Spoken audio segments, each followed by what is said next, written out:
Hello and welcome to part 6 of the Assessment Assistant. And this is actually where it starts to get good. Everything up to 1 through 5 was just laying the base to start building pages. Well, now we're building pages. So first thing that I think that I'm going to do is I'm going to go ahead and run this and then show you one of the pages. I've already built it so you can actually see it, and then that way I don't have to spend forever taking you through this. But and I haven't put any wrappered any security on this, but it's not really that hard to do those things.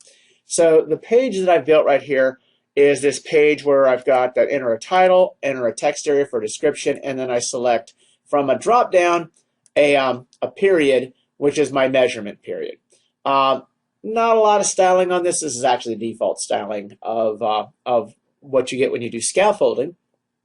Unfortunately, I wasn't able to do scaffolding because, yes, welcome to the Microsoft world, where a feature that worked yesterday may not work today because they released a new version that was incompatible with the other versions. But the thing about scaffolding is that it basically generates code for you and saves you time. You can always sit down and do it by hand, which is exactly what I did.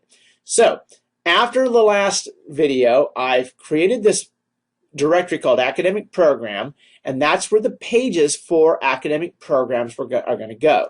So I would go in here and I'd say add, and I'd go ahead and add. Now, normally I would say I was going to run a scaffolded item here.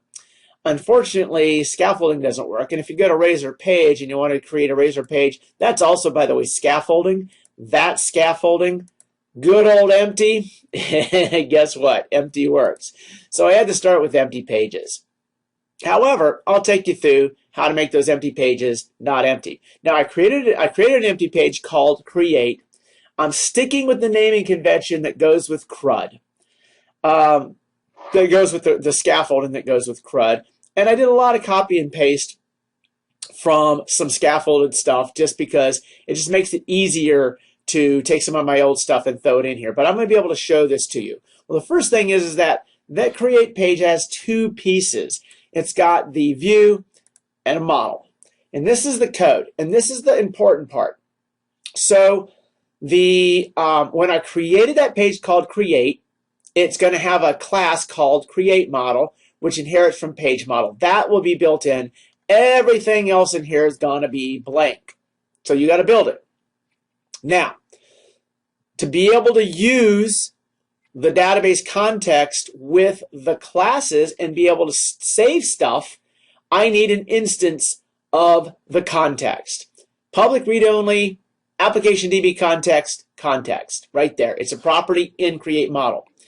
I also have a constructor, Create Model, which accepts as an argument a context argument of the class application DB context. And I set the internal context property equal to the context property that's passed over to it.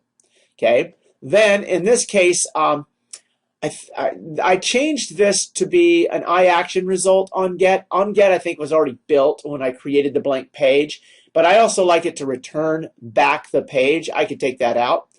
And then because this page is there to edit the academic program, I have to put a property of the academic program, so that's going to be a property of the model, and I set this to be bind property to show that there is binding of the property. So, and I'm going to let you read up on all of this, but it's a model name for the model binding.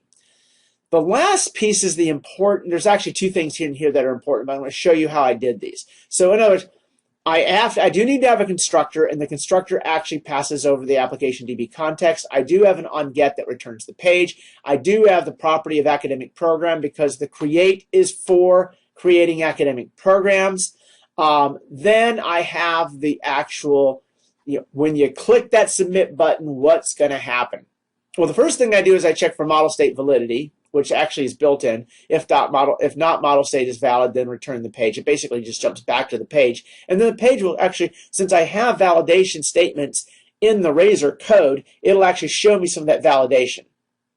Then I set the, I take the academic program's property of the database context, and I add the academic program property into that, and then I save the changes, which is going to write it to the database, and that's asynchronously, so I use await context save changes async, and then when it's done, it's going to redirect back to index page, so it actually returns back to the index page. Okay, there's one more piece of code that I threw in here, which is kind of an interesting piece of code, because when you saw me show this, you saw that I had a drop down, and that drop down had some custom code in that. Now that I created a model called Enumerations, where and this is my strategy. Things that are in drop downs that don't ever change, I have no problem hard coding. But things that have to change need to be in the database. So to create an enumeration database, or basically a lookup table, I have two pieces, an identifier and a value. The identifier is, okay, all these values go with this specific identifier. Then I add two other things to this, order and is active, because one is I might want to control the order in which I show the things in the drop down, and the other one is active, which says, okay, well, if it's not active, if is active is false, then I'm not going to show it in the drop down. The whole purpose of this is for drop downs. Then I had to go ahead and migrate it and add it to the database.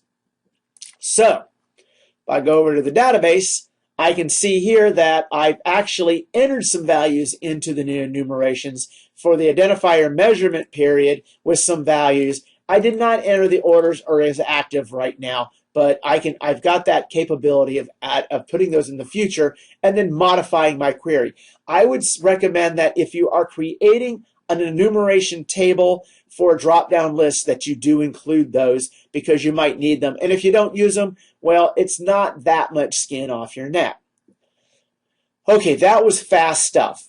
But essentially, this piece of code controls what goes on, but I do need the interface, which is, by the way, in the create.cs HTML.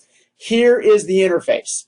Now, the reason it looks like I've got the whole thing done up with divs and all that is because I just copied some of it from another project to make it simple, but I did make a lot of changes to show you things that you can do.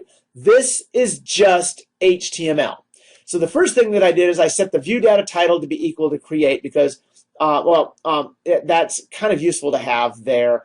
But so a few things that though are important. This is a page. The model is this model is referenced, and the model is create model, which by the way is that class right there that is in that code that is sitting right next to the create.cs HTML page. This is all server-side translated code. In other words, it's not the client is not going to say label ASP4. This is Razor. I'm not going way in depth into Razor. You can read up on it. I'm showing you how to get the stuff done. So the first thing that I've got is, if you looked at, and you know what, it's probably a good idea so you can see it at the same time, what is shown here and what you see in your interface. But the first thing that I have is the program title, which is the first field in this. Let's bring this back up here, and let's go ahead and slash academic program create. So the first thing you have here is program title. Now, if you see the program title in that text box, how that happened was it got the label for academic program title, which by the way was an annotation in the model academic program. It was already in there. Then the next one, enter short description. Well, I made some major changes there. Down here, I did use, so in other words, this label is no longer using the ASP4. This Razor code will go out and find out what the label needs to be for the property program title of the model academic program and put that in there. That's server-side code.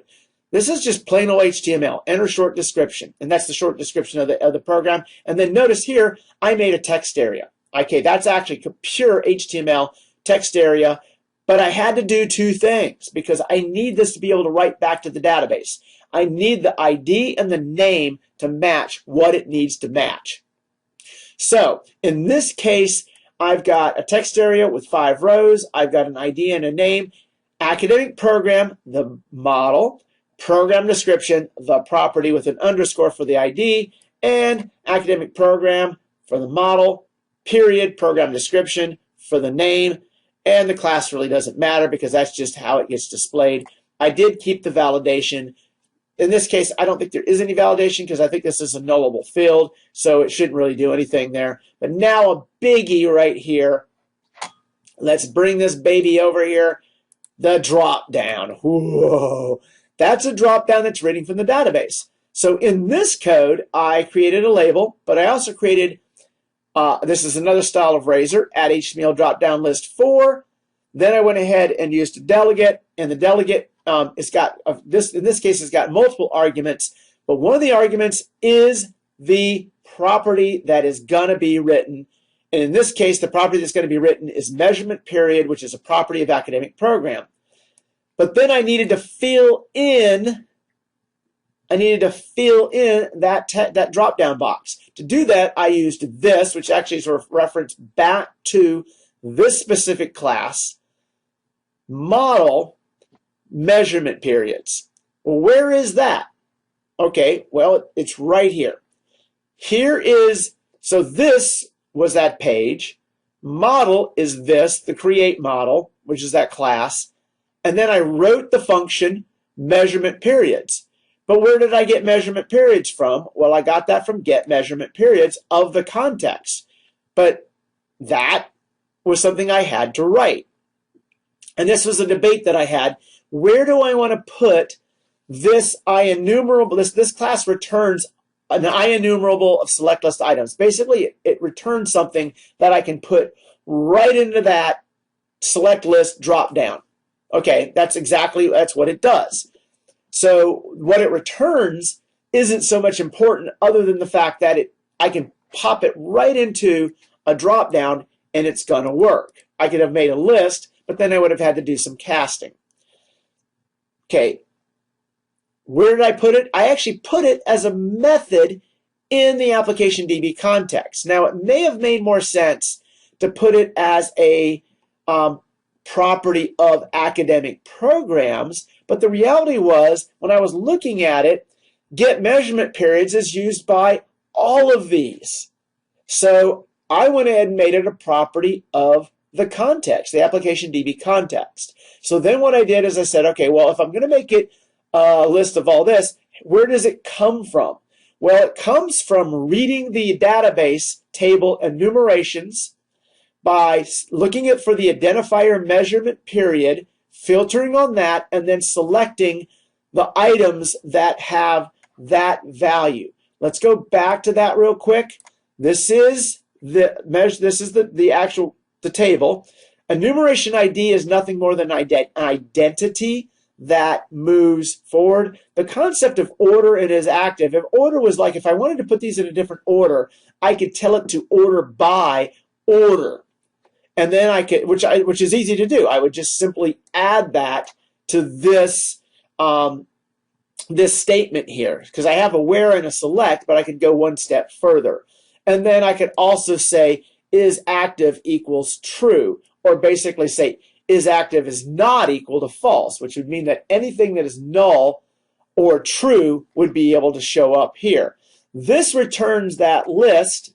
So as I came out of application DB context, and now when I come back over to here, it then gets returned back to the call to measurement periods, which in turn goes all the way back to the create, where it the statement, the razor statement, reads it and then pops it into there. And it does have a validation. And again, in this case, it's not going to have a validation because I don't believe I think I made that nullable. But if it wasn't nullable, you would have to have an entry there. So what this means is that I can create an academic program, which I can say academic program psychology. Why not? And a short description, head shrinkers. And the measurement period of 1920, hit create. And in this case, it actually should have written to the database because this error that I had is simply because I don't have a page, I don't have an index page for this yet that it needs to return to. That's where I would return it to.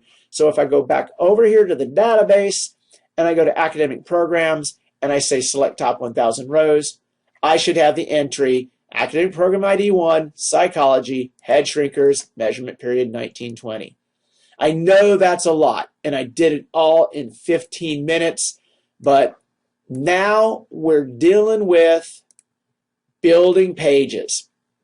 I would love to have scaffolding working, because my reality of scaffolding isn't that I use scaffolding to build the final interface, because I don't. It's ugly, it's stupid, it doesn't do all the things that you want to do, but it gives you a great starting place to start replacing chunks of code.